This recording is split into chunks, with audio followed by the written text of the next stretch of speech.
అందరికీ నమస్కారం. రోజాస్ తెలుగు డైరీస్ ఛానల్కి స్వాగతం. ఈరోజు మనం శ్రీరమణ గారు రచించిన మిథునం అనే కథా సంపుటిలోంచి షోడా నాయుడు అనే కథను చెవులారా వినేద్దామండి. సిద్ధం కండి. మిటమిటలాడే మిట్ట మధ్యాహ్నపు ఎండ అతని పాలిట చల్లటి వెన్నెల. పొడుగాటి ఖాకీ నిక్కరు, చేతుల్లేని బనీను, ఉంగరాల జుత్తు, విశాలమైన నవ్వు నిండిన ముఖంతో గతుకుల రోడ్డు మీద అతి జాగ్రత్తగా షోడా బండిని నెట్టుకుంటూ వెళ్తాడు. ఓ కొమ్ముకి బియ్యం సంచి, బండి రెండో కొమ్ముకి నీళ్ల బాల్చి తగిలించి కొమ్ములకి అడ్డంగా డజన్ షోడాలకేసి పెట్టుకుని సుతారంగా బండి దొర్లిస్తాడు. వీధి ముగులో బోణి బేరం తగలగానే సైకిల్ ట్యూబ్ ముక్క తొడిగిన ఓపెనర్తో కిక్ అని 5-6 పక్షికూతలతో షోడా కొట్టేవాడు. ఆ దెబ్బతో వీధి అంతటికి దాహమయ్యేది. నోటికేకలతో పని లేకుండా ఓ డజన్ బుట్లు ఖాళీ చేసుకుని బండిని మరో వీధికి మళ్లించేవాడు. అసలు పేరేమో గాని అందరూ అతన్ని షోడానాయుడు అంటారు. రావిచెట్టు సెంటర్లో శివాలయం దగ్గరగా బండి ఆపేవాడు. అక్కడ పేకాట రాయిళ్ళకి ముక్క కలవక ఉక్కపోస్తుంటే సోడా తాగండి, అదే కలుసుద్ది అని చొరవ చేసి షోడాలు కొట్టేవాడు.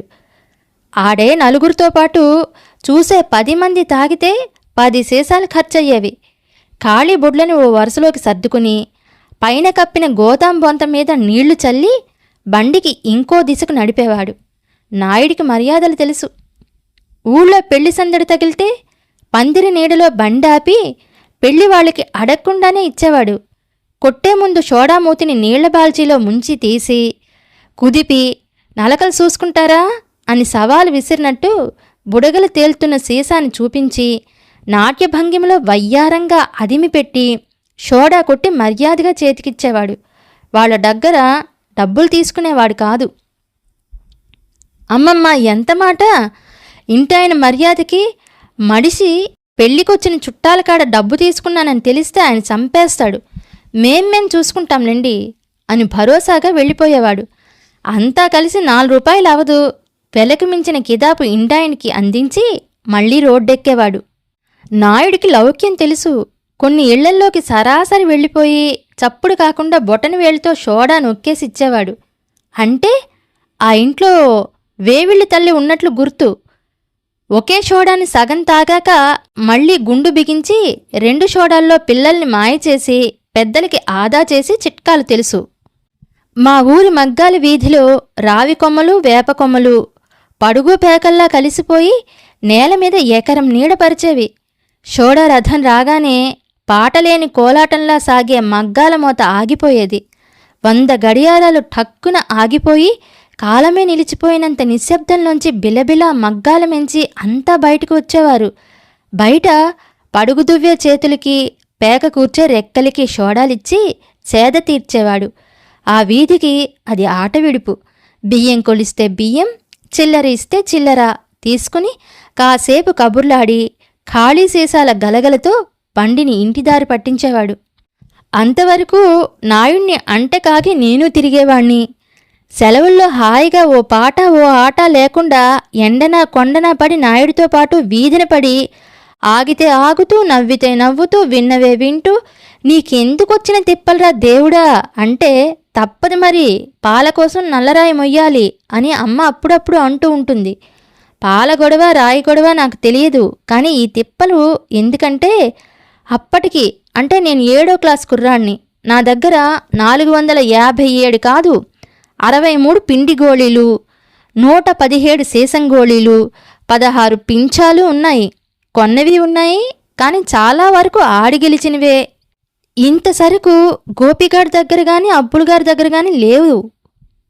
వాళ్ళేంటి, అసలు మా వాళ్ళ దగ్గర ఎవరి దగ్గర ఇన్ని లేవు. కానీ ఎన్ని ఉండి ఏం లాభం? నా దగ్గర ఒక్క షాడో గోళీ అయినా కూడా లేకపోయే. ఇంత సరుకు గోపిగాడి దగ్గర గాని అబ్బులుగాడి దగ్గర గాని లేదు. వాళ్ళేంటి, అసలు మా వాళ్ళ దగ్గర ఎవరి దగ్గర ఇన్ని లేవు. కానీ ఎన్ని ఉండి ఏం లాభం? నా దగ్గర ఒక్క షోడా గోళీ అయినా లేకపోయే. సీనాయి దగ్గర గోపిగాడికి 2 ఆ గోళీలో ఒక దర్జా ఉంది. అది చేతిలో ఉంటే తగినంత బరువు పరువు. నేను అనడం కాదు, తళుకు బెళుకు రాళ్లు తట్టెడేలా నిక్కమైన మంచి నీలం ఒక్కటి చాలని మా మాస్టర్ కూడా ఒప్పుకున్నారు. దాంతో ఆ నీలం గోళీ సంపాదించి తీరాలన్న పట్టుదల నాలో పెరిగిపోయింది.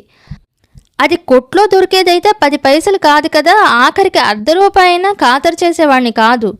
అసలు ఆ సోడా సీసా చేసిన వాడెవడో పెద్ద చవట గోళీని గొంతులో వేసేసి సీసా దవడలు నొక్కేసి బయటికి రాకుండా చేసేశాడు.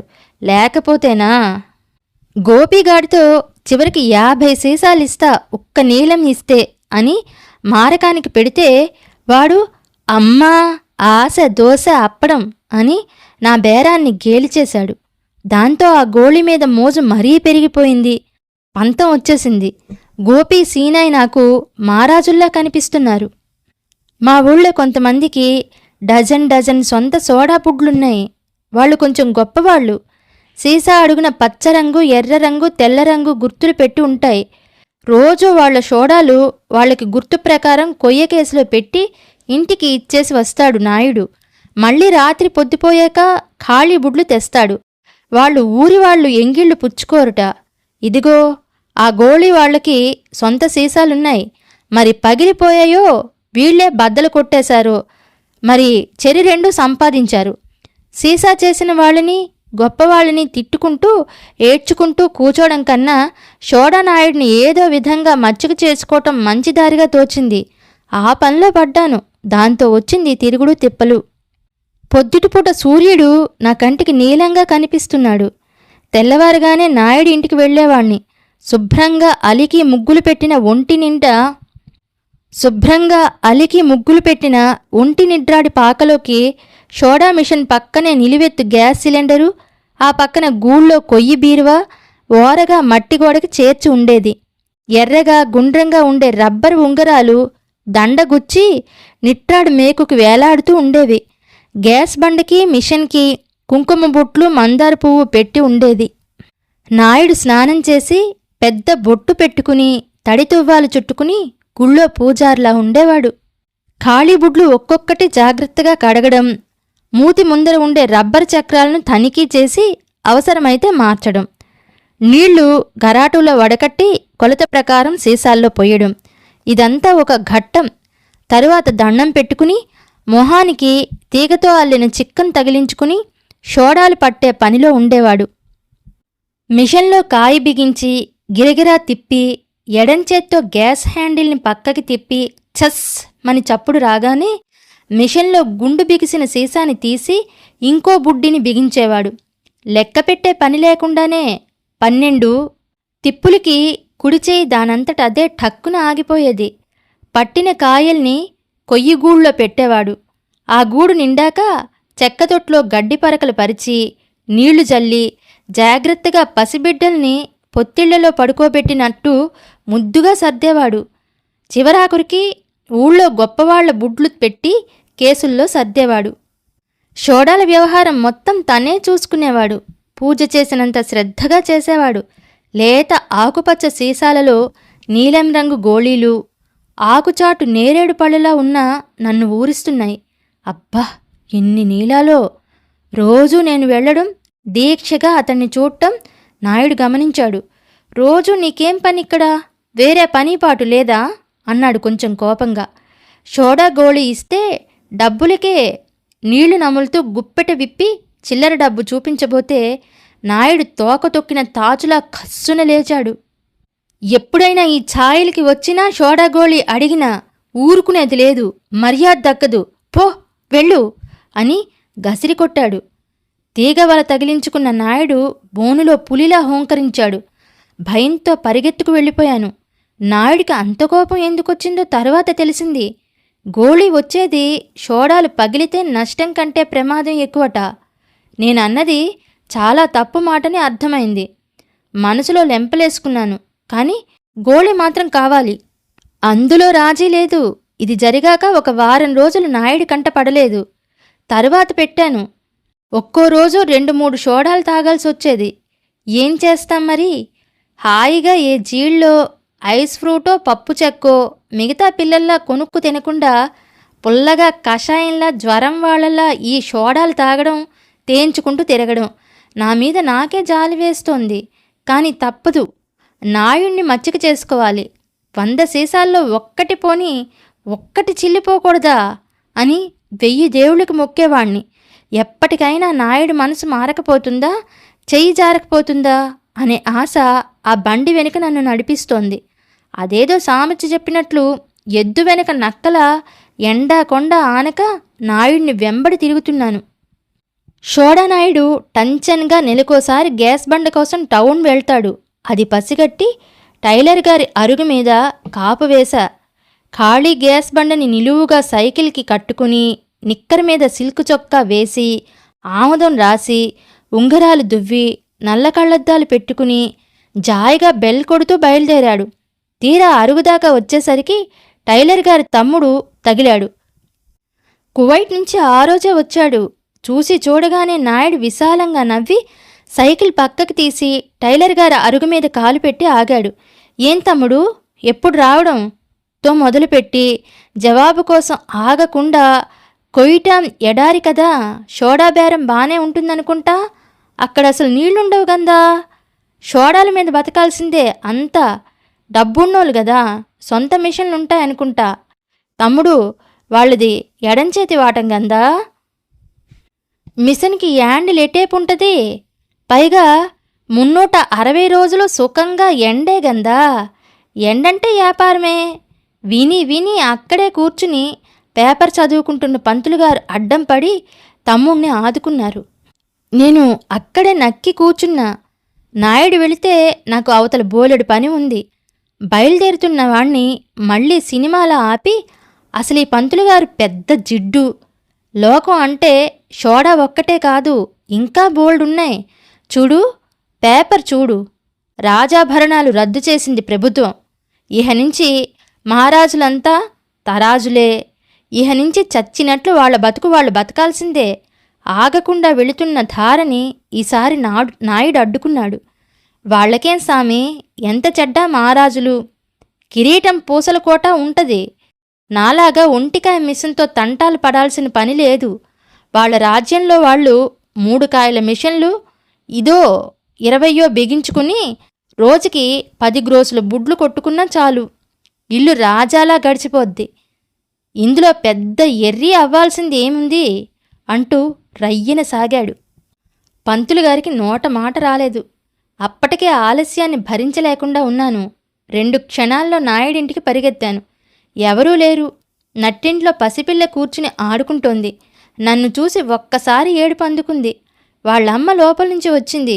నేను కొంచెం ఆతృత ఆయాసం నటిస్తూ, మా అమ్మకి షోడాగా ఉంది, ఒక జ్వరం తీసుకురమ్మంది అని ధైర్యంగా నమ్మకంగా చెప్పాను.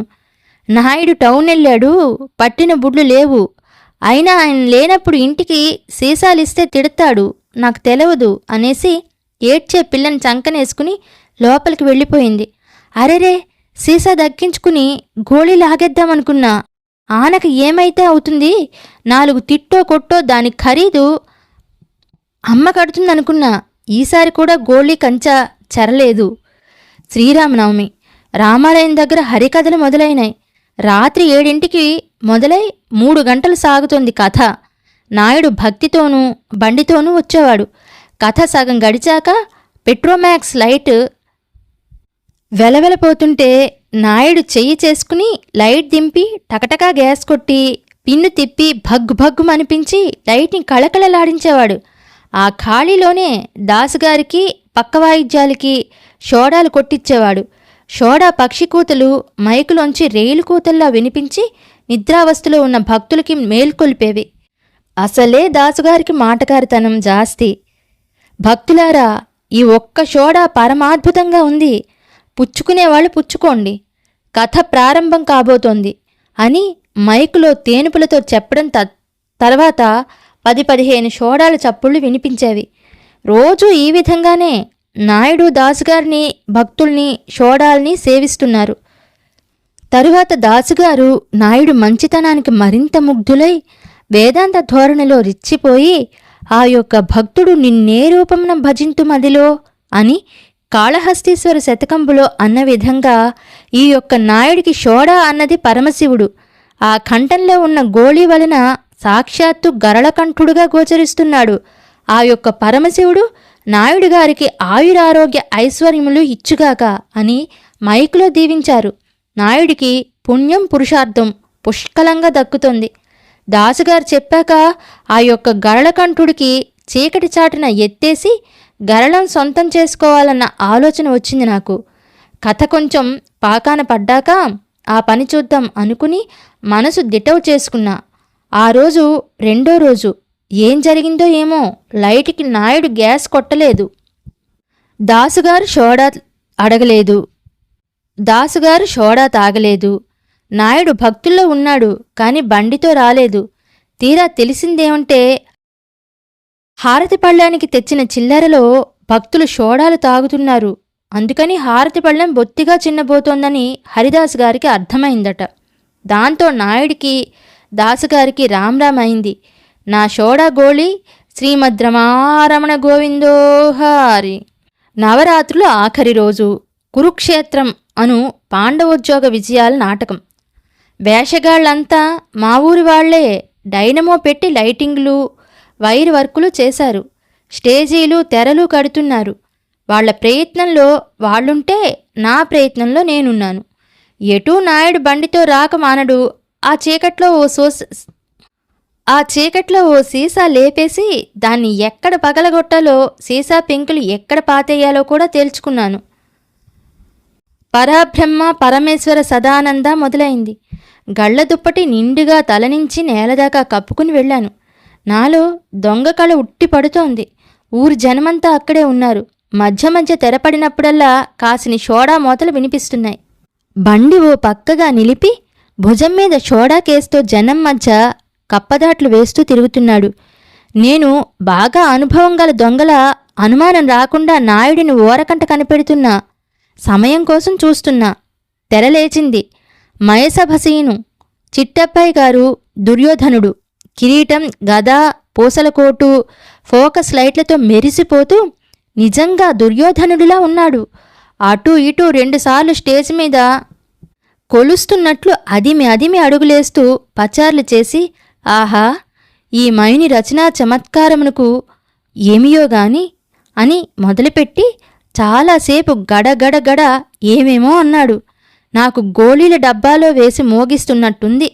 ఇంతలో స్టేజ్ మీద ఓ పక్కకి గదతో ఠీవిగా నడుస్తూ వచ్చి షోడా షోడా అన్నాడు. అనడమేమిటి, స్టేజి పక్కనే ఉన్న నాయుడు ఠకీమని షోడా కొట్టి అందించటమేమిటి, రెప్పపాట్లో జరిగిపోయాయి. దుర్యోధనుడు గారు కంగు తిని ఏం చెయ్యాలో తెలియక ఆ తికమకలో షోడా అందుకున్నాడు. ఆయన మెడ పైకి ఎత్తి సోడా తాగడంలో తలమీద కిరీటం జులపాల జుట్టుతో సహా చుట్టుముట్టుకుని దబ్బుమని స్టేజ్ మీద పడిపోయింది. చిట్టబ్బాయి పూసల కోటు, బట్టతలతో ఫోకస్ లైట్ల ముందు బిక్క చచ్చి నిలబడ్డాడు. స్టేజీ పక్కన విశాలంగా నవ్వుతూ నాయుడు, జనం కేకలు, ఈలలు, చప్పట్లు. రారాజు గద కింద పడేసి నీకు బుద్ధుందా లేదా అని గద్దించాడు వచ్చే తేనె పాపుకుంటూ. తమరే కదండి సోడా అన్నాడు వినయంగా. నీ యవ్వ, షోడసోపచారాలు అనబోయి మాట అంతక నే చస్తుంటే నువ్వు సోడా ఇస్తావా స్టేజ్ మీద? నేను నీకేం అపకారం చేశాన్రా, ఇంత దెబ్బ కొట్టావు అని చిట్టబ్బాయి గారు ఏడుపు గొంతుతో తిట్లు అందుకున్నారు. బండ బూతులతో సహా అన్ని మాటలు అక్షరం వదలకుండా మైకుల్లాగేశాయి. తెర దించేశారు. అప్పటికే చుట్టూ లైట్లు టపటపా వెలిగాయి. అంతా పట్ట పగల్లా ఉంది. నాటకం అభాసైపోయింది. ఏంది, పెద్ద లాడ్డులాగా మైసభలో చెరువులు, చెప్పిల్లలు, గప్పిల్లలు, రాగాలేంది సోడా వస్తే తప్ప? నా మీద ఇరుచుకుంటాడేంది ఆళ్లేక మద్దెల మీద పడ్డట్టు? నాయుడు గొణుక్కుంటూ బండి దగ్గరకు వెళ్ళిపోయాడు. జనం గగ్గోలు పెట్టి లేచారు. నా దొంగ విద్యను చూపిద్దామనుకుంటే దానికి ఈ విధంగా తెరపడింది. సోడా గోళీ మళ్లీ చెట్టెక్కింది. వేసవి సెలవులు అయిపోయాయి. 7వ క్లాస్ పూర్తయింది. కానీ సోడా గోళీ దక్కించుకోలేకపోయాను. మా ఊళ్ళో పై చదువులు లేవు. నన్ను మామయ్య గారి ఊరు విశాఖపట్నం పంపేయటానికి ఏర్పాట్లు జరుగుతున్నాయి. నాకు చెప్పరాని దిగులు పుట్టింది. మా ఊళ్ళో నేను, మా అమ్మ పడిపోయిన ప్రహరీ గోడల మధ్య పెద్ద పెంకుటింట్లో ఉండేవాళ్ళం. ఆ చిన్నాన్న పెద్దనాన్న వాళ్ల వాటాకి వచ్చిన రాళ్ళు, పెంకులు అమ్మేసుకున్నారు. ఒక చిన్న గది మాత్రం పైకప్పు గోడలతో నిలబడి ఉంటే అక్కడ మేమిద్దరం ఉండేవాళ్ళం. రోడ్డు మెంచి చూస్తే మా ఇల్లు రెక్కలు తెగి కింద పడ్డ జటాయు పక్షిలా ఉండేది. అయినా నాకు అందంగా ఉండేది. దొడ్లో పెద్ద చింత చెట్టు, నేరేడు చెట్టు, వరాల బావి, గోళీలు, బచ్చాలు, నేలాబండ, బిళ్ళంగుడు, ఆడుకోవటానికి కావలసినంత చోటు ఉండేది. ఇవన్నీ వదిలి వెళ్ళటం ఒకెత్తు, అమ్మని వదిలి వెళ్ళటం ఇంకొకెత్తు. వెళ్ళనని మారం చేశాను. ఏముందిరా, 6 నెలలు ఇట్టే తిరిగొస్తాయి, నాన్న సెలవుల్లో వచ్చేద్దు గాని అని అమ్మ ఎక్కిళ్ళు పెడుతూ నచ్చజెప్పింది. ప్రయాణానికి అమ్మ అన్నీ సర్దుతోంది.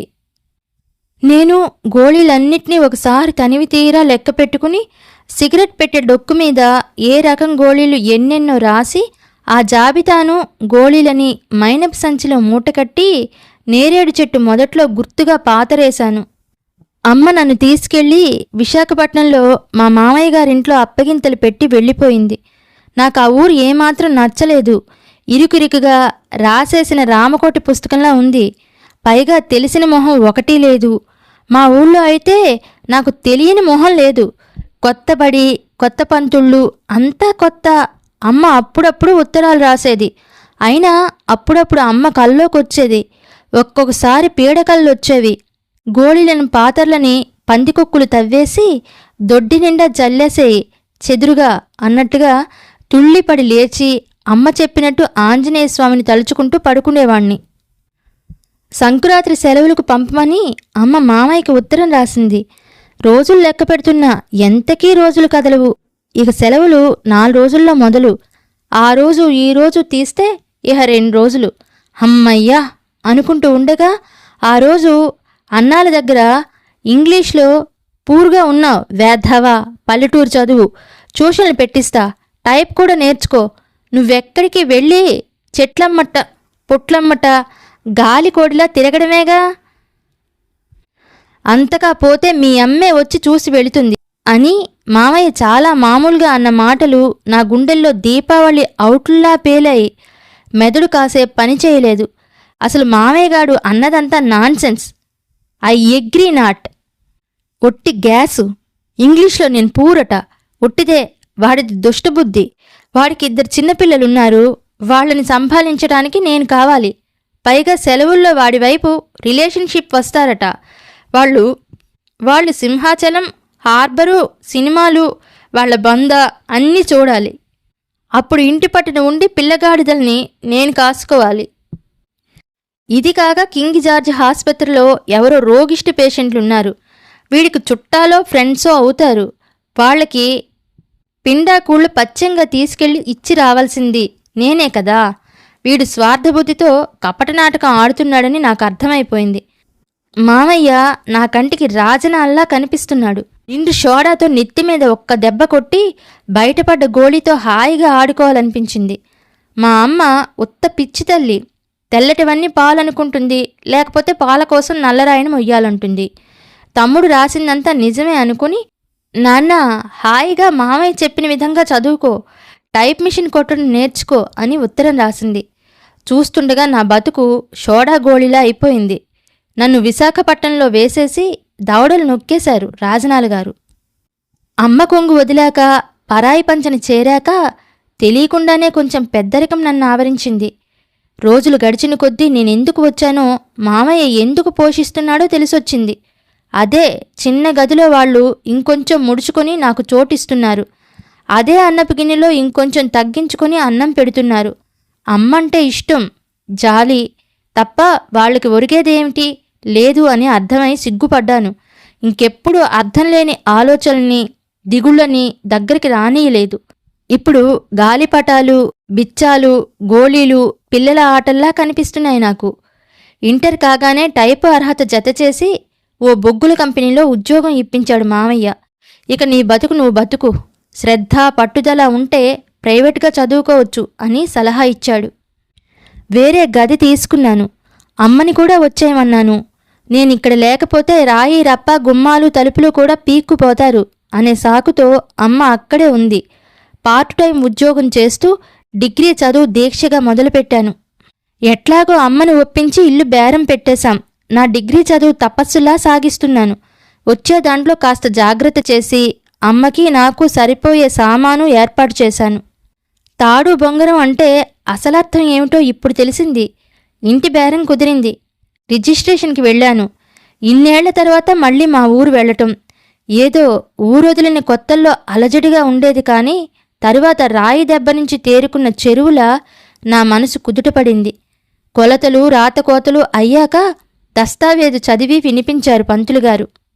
దాన దమన క్షయ విక్రయాల సమస్త హక్కు భుక్తములతో ఉన్నూ, తరూజుల పాషాణ నిధి నిక్షేపములతో నున్నూ అనగా నా గోళీ పాత్ర ఒకసారి జ్ఞాపకం వచ్చింది.